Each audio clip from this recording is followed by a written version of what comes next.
Last year, I finally became a doctor. I think all those years of studying without having time to play with friends paid off. Using the short vacation I got for the first time, I decided to travel to Guam. The trip was coming to an end, and my work would start again the day after tomorrow. As soon as I boarded the plane, I fell into a deep sleep. The flight was scheduled to take 3.5 hours.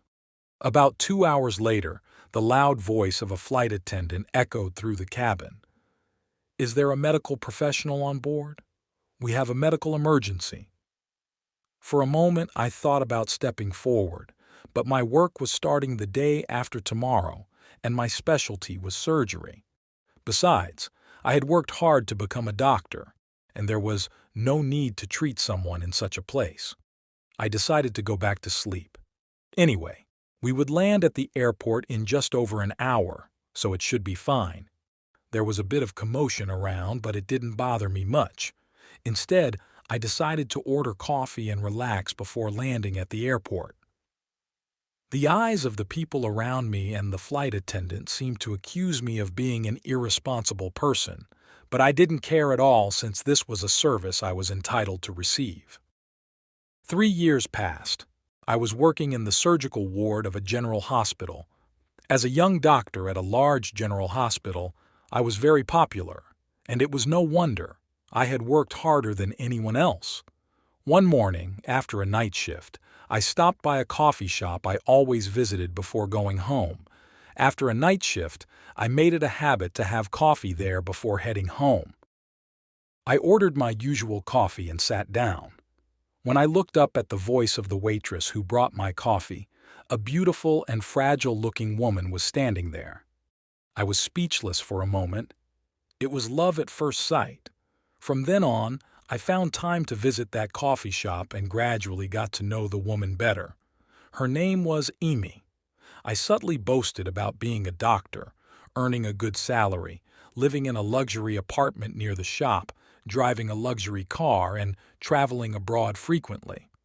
I showed Emmy pictures from my overseas trips and gave her a ride in my luxury car.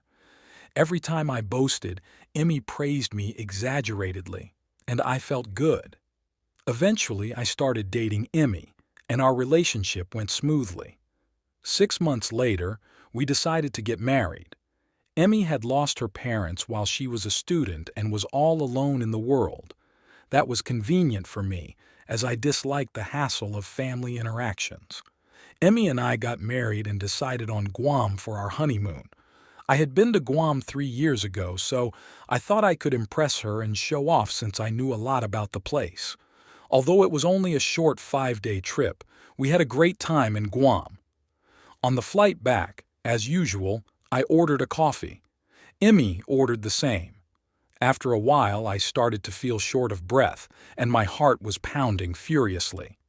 In the midst of this, I recalled what had happened 3 years ago. Whatever happened to that emergency patient back then? When I tried to ask Emmy for help, she turned to me, smiling and looking at me with a cheerful expression. "You were showing off by flying first class, so there's no one around. You have a peanut allergy, right? I secretly bought some peanuts in Guam and rubbed a bit of the oil on the rim of your cup. I'm not calling for help. Do you now understand a little bit of how it feels to be abandoned on a plane, just like my sister that time?" Emmy said this and slowly sipped her coffee, just as I had done back then.